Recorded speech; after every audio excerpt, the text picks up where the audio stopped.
a totes i a tots.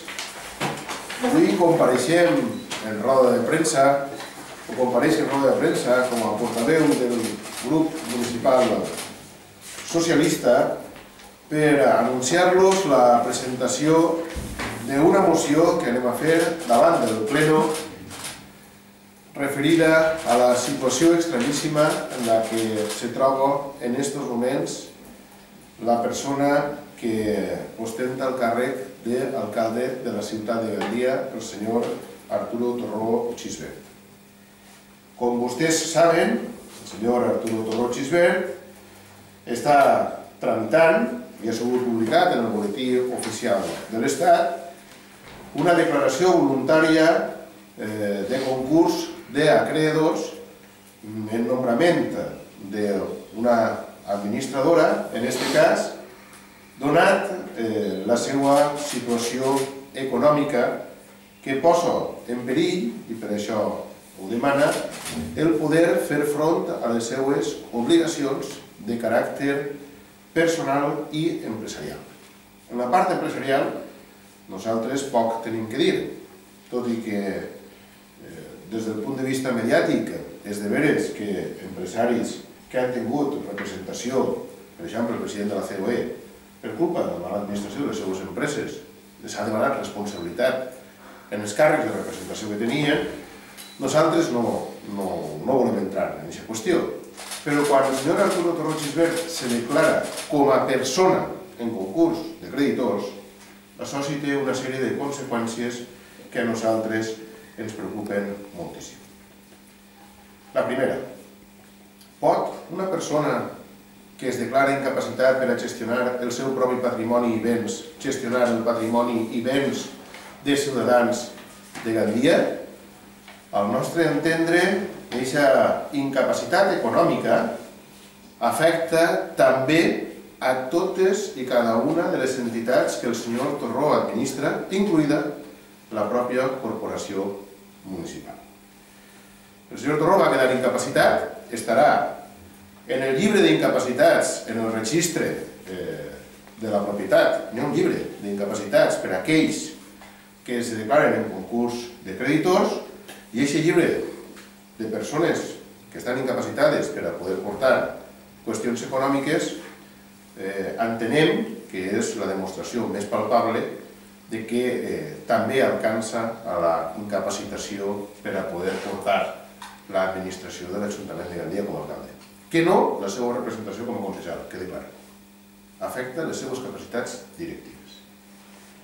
Això que en si és greu, i quan ho hem consultat els juristes, hi ha un debat, perquè no s'ha produït, jo penso que mai en la vida que un senyor estigui en concurs de creditors, estiga gestionant tot l'Ajuntament, s'agreuja molt més quan el senyor Torró és deudor de l'administració pública que ell representa. Torno a repetir.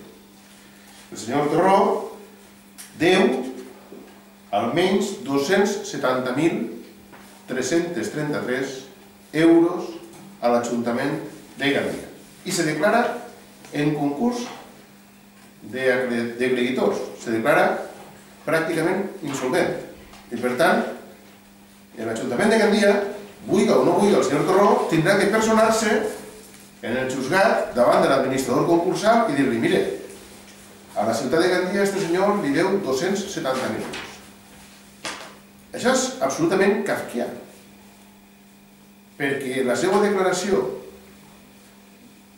en concurs d'acreedors o de creditors fa que aquest Ajuntament poguera no cobrar aquest deute que té el senyor Torró, o que poguera cobrar com a màxim el 50% en funció de com quede la qüestió. Estem parlant d'una persona que va ser declarada insolvent i incapacitada per a temes econòmics i que amb aquesta declaració que ell impulsa va a lliurar-se de poder pagar-li un deute a l'Ajuntament de Gandia sent conforme és l'alcalde de la ciutat. Ens pareix de veres que un fet gravíssim, que pareix més un fet extraterrestre que una cosa que puguem veure normalment en les administracions. Quan parlem de la marca país i dels polítics, aquestes coses ens llamen moltíssim l'atenció.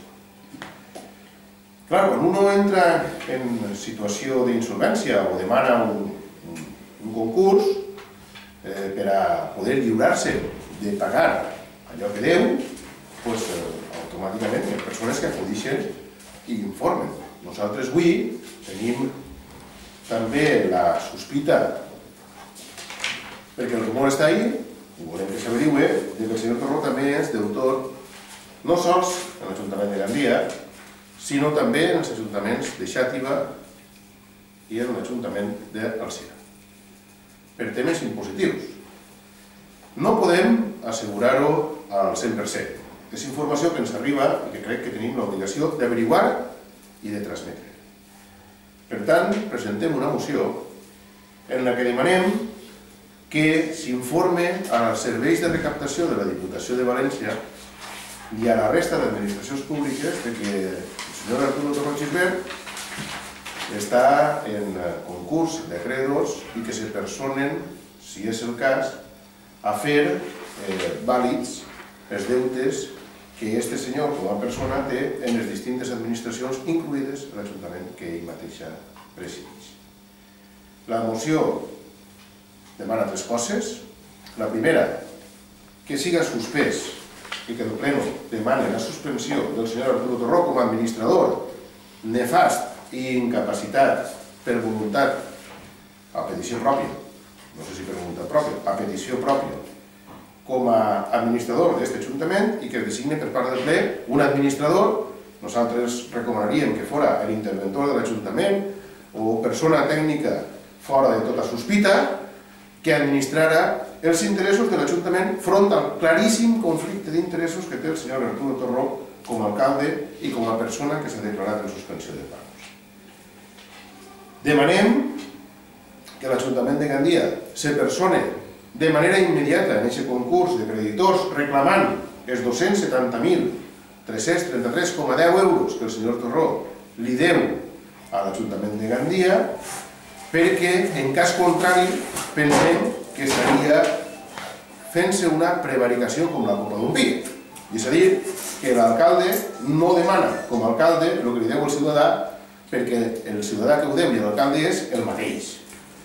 I per últim, que s'informe a la Diputació de València i a la resta d'administracions públiques de que si són acreedores del senyor Arturo Torró Gisbert, que se'ls informe de manera fehacient per part d'aquest Ajuntament, un poc d'orgull,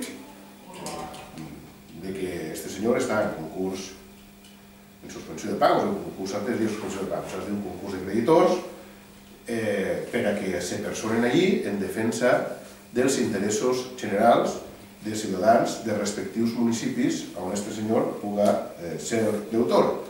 Les responsabilitats polítiques i personals ja és una qüestió del seu partit i de la seva pròpia consciència. Preguntes? Sí, sí.